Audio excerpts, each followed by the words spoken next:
Darrell, a good workout and what you were expecting? Yeah, a fantastic workout. The performance wasn't what I expected, if I'm honest with you. I think there was too many individual 5 out of 10 performances, and then collectively as a group the goals we conceded wasn't good enough that give them the impetus of the game. Obviously the second half becomes a bit of a damp squid with the changes, but certainly main thing, fitness on a real hot day. It was about, I suppose, getting mileage into those legs, but also, as you say, in the conditions, managing that too, because this must have been difficult. It was, but we have to do better with the ball at times, and certainly have to defend better. And like I said to my players in there, sometimes at League 2 level you have to win games when you're not playing individually well, and we didn't do that today because of the soft goals we conceded. Created a few chances, real good chances. Their keepers made a couple of good saves in the first half, which might have got us back in the game. But other than that, good learning curve for the group. I suppose that is the main thing, isn't it, when you're playing against opposition at a higher level? I always say it, Phil, at the end of the day, that it's getting it right for the start of the season, 50-game season, pre-season games. Obviously, with that, looking at that, we've still got plenty of work to do and understand it. But same as I said to the players, let's get the rubbish out of the way pre-season. Let's get that out of the way. Let's get ourselves back on the training pitch Monday to make sure we better as we go along. Are some up to the level you want them at this stage? Not quite. There's a few ahead of it, but we've probably worked them too hard this week, if I'm honest with you, with a game this Saturday. But that's how it's got to be pre-season. We looked a little bit leggy at times. Didn't look fresh. Which is something I look to certainly in the next game against Sheffield Wednesday. So, but individually, you got to do better on the ball, make better decisions. Albeit we still created a few chances. We probably had created the better chances of the game, to be honest with you, but didn't take them. How is it bedding in so many new players in a short space of time and getting them all ready for the season? To be honest with you, I ain't going to be using that for an excuse. To be honest with you, we're doing a lot of work out there. It's difficult at the minute with 1 or 2 illnesses in the camp and the issues around that, 1 or 2 tight bodies, so we don't take risk on players. So getting the balance of that right is because its main thing is getting as many fit bodies ready for the start of the season, for which is a long campaign. So a little bit stop-start for 1 or 2.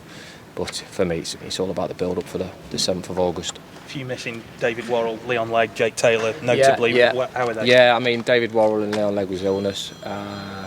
David and Moose is a slight strain, shouldn't be too long. Jake Taylor's a strain, shouldn't be, hopefully not too long.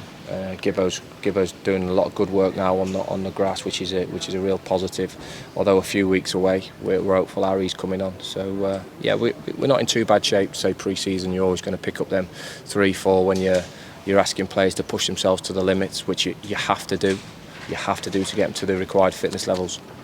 What are you thinking about in terms of the formation, the 3 at the back? Is that something that you like? The group's very flexible. I said that before, and we've got a flexible group. We worked a 3-4-3 today, but 3-5-2 later on in the game. We've got different options. I believe we've got a decent squad of 21 at the minute. Could do with a couple more just to freshen that up before the window shuts.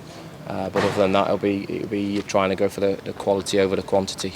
Tom Solanke, one of them, you brought him on in the second half. Didn't have much. I'll be having a chat with the lads that have been with us for a couple of weeks after this game, and you'll know a little bit more about that next week. Are you looking perhaps 2-3 more? What's the thinking? Yeah, a couple more, to be honest with you, 2-3 more, but there's no massive rush to do that.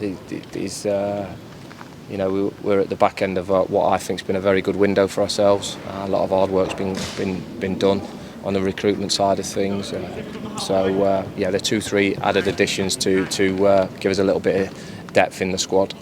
What, from your point of view, now what more is there for the manager to do between now and the start of the season? Loads of work. We've got loads and loads of work, so much detail that goes into it. We're only at the halfway point of pre-season, aren't we? 3 weeks away before the big kick-off. So we've got a pre-season trip away on Monday in England. We're going to go down there. It's a working week. It's no holiday, that's for sure. 3 sessions a day, plenty of work and detail into the boys, and we've got the base layer now with the fitness levels. We need to increase that a little bit now, get them more organised and more structured with our attacking patterns, our set pieces, our defending set pieces, and that'll be building the work along the way. And just finally, have you got in the back of your mind a rough idea of what you want to do on the opening day yet? Yeah, always in the back of my mind, Phil. Forever thinking as a football manager. So, like I said, there's plenty of work to be doing towards that, and shirts are up for grabs.